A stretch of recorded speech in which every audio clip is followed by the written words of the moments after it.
মা শুনছো, আমাকে পরীক্ষার তো রেজাল্ট দিছে। আমি তো ফার্স্ট ডিভিশনে পাশ হয়ে গেছি। এখন একটা চাকরি করব, করে অনেক পরিশ্রম করে অনেক অনেক টাকা কামাবো শুধু। আমাকে নিয়ে আর কোনো চিন্তাই থাকবে না মা।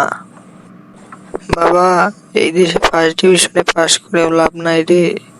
এই দেশের সরকার ভালো না রে। কেন মা, এই দেশে কি হয়েছে?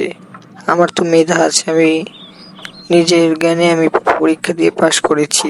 তাহলে আমার কেন চাকরি হবে না? এই দেশের আইন ভালো না রে বাবা। এই দেশে কোঠা ছাড়া চাকরি হয় না, চাকরি হলেও ঘুষ লাগে। কি বলো মা? আমার মেধা আছে, আমার চাকরি অবশ্যই হবে। আমার তো কালকে ইন্টারভিউ গিয়ে দেখি কি হয়। গিয়ে দেখ বাবা কি হয়।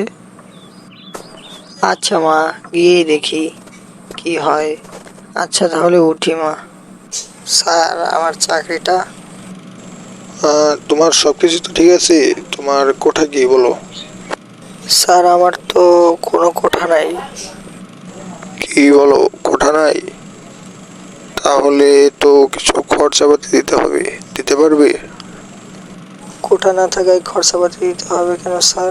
আমার তো এই চাকরির জন্য যথেষ্ট পরিমাণ মেধা আছে, আমার সার্টিফিকেট আছে। মেধা থাকলেই হবে না, কোঠা থাকতে হবে আর নয় খরচাপাতি দিতে হবে। তুমি কোনোটা দিতে পারবে না, তাহলে তোমার চাকরি হবে না। আমার চাকরি লাগবে না স্যার, আপনাদের এই চাকরি আপনারাই রাখুন। আমার তো ইন্টারভিউ দিতে আসাই ভুল হয়েছিল। আমার মা বলেছিল যে এই দেশে মেধা দিয়ে চাকরি হয় না, সার্টিফিকেট দিয়ে চাকরি হয় না, তাও আমি এসেছি। হায় রে দেশ, দেশটা কোথায় চলে গেল আপনাদের মতো কিছু মানুষদের জন্য।